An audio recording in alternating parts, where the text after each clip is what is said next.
ಎಲ್ರಿಗೂ ನಮಸ್ಕಾರ. ನಾನು ಅನಿಲ್. ಇವತ್ತಿನ ಯೂಟ್ಯೂಬ್ ಚಾನಲ್ಗೆ ಸ್ವಾಗತ.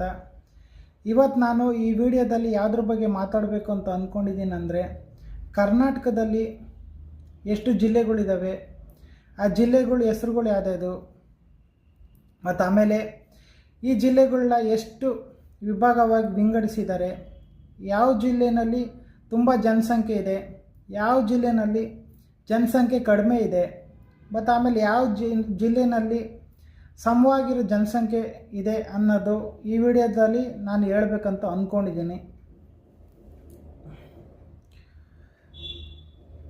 ಹಿಂದಿನ ಕಾಲದಲ್ಲಿ ಕರ್ನಾಟಕದಲ್ಲಿ ಒಟ್ಟು ಜಿಲ್ಲೆಗಳು ಬಂದ್ಬಿಟ್ಟು 30 ಜಿಲ್ಲೆಗಳಿದ್ವು.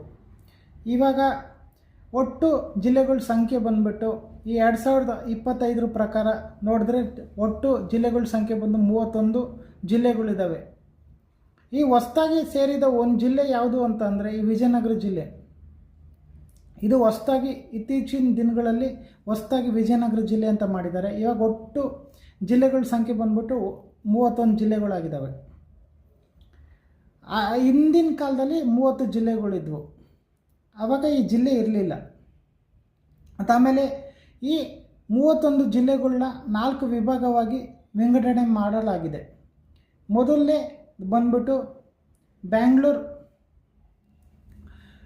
ವಿಭಾಗ, ಎರಡನೇದು ಬಂದು ಮೈಸೂರು ವಿಭಾಗ, ಮೂರನೇದು ಬಂದು ಬೆಳಗಾವಿ ವಿಭಾಗ, ನಾಲ್ಕನೇದು ಬಂದುಬಿಟ್ಟು ಕಲಬುರಗಿ ವಿಭಾಗ ಅಂತ ವಿಂಗಡಣೆ ಮಾಡಿದ್ದಾರೆ.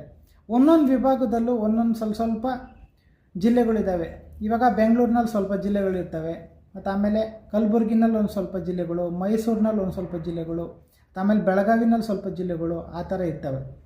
ಮತ್ತು ಈ ಒಟ್ಟು 31 ಜಿಲ್ಲೆಗಳದ್ದು ಹೆಸರುಗಳು ಯಾವುದ್ಯಾವುದು ಅಂತ ಹೇಳಿದ್ರೆ, ಮೊದಲನೇ ಜಿಲ್ಲೆ ಹೆಸರು ಬಂದು ಬಾಗಲಕೋಟೆ, ಮತ್ತು ಆಮೇಲೆ ಎರಡನೇದು ಬಂದು ಬಳ್ಳಾರಿ, ಆಮೇಲೆ ಮೂರನೇದು ಬಂದು ಬೆಳಗಾವಿ, ನಾಲ್ಕನೇದು ಬಂದು ಬೆಂಗಳೂರು ರೂರಲ್, ಐದನೇದು ಬಂದು ಬ್ಯಾಂಗ್ಳೂರು ಅರ್ಬನ್, ಆರನೇದು ಬಂದು ಬೀದರ್, ಮತ್ತು ಆಮೇಲೆ ಏಳನೇದು ಬಂದು ಚಾಮರಾಜನಗರ, ಎಂಟನೇದು ಬಂದು ಚಿಕ್ಕಬಳ್ಳಾಪುರ, ಒಂಬತ್ತನೇದು ಬಂದು ಚಿಕ್ಕಮಗಳೂರು, ಹತ್ತನೇದು ಬಂದು ಚಿತ್ರದುರ್ಗ, 11ನೇದು ಬಂದು ದಕ್ಷಿಣ ಕನ್ನಡ, 12ನೇದು ಬಂದು ದಾವಣಗೆರೆ, 13 ಬಂದು ಧಾರವಾಡ, 14 ಬಂದು ಗದಗ, 15 ಬಂದು ಹಾಸನ, 16 ಬಂದು ಹಾವೇರಿ, 17ನೇದು ಬಂದು ಕಲಬುರಗಿ, 18ನೇದು ಬಂದು ಕೊಡಗು, ಅದಾದಮೇಲೆ 19 ಬಂದು ಕೋಲಾರ, 20ನೇದು ಬಂದು ಕೊಪ್ಪಳ, ಆಮೇಲೆ 21ನೇದು ಬಂದು ಮಂಡ್ಯ, 22 ಬಂದು ಮೈಸೂರು, 23ನೇದು ಬಂದು ರಾಯಚೂರು, ಆಮೇಲೆ 24ನೇದು ಬಂದು ರಾಮನಗರ, 25 ಬಂದು ಶಿವಮೊಗ್ಗ,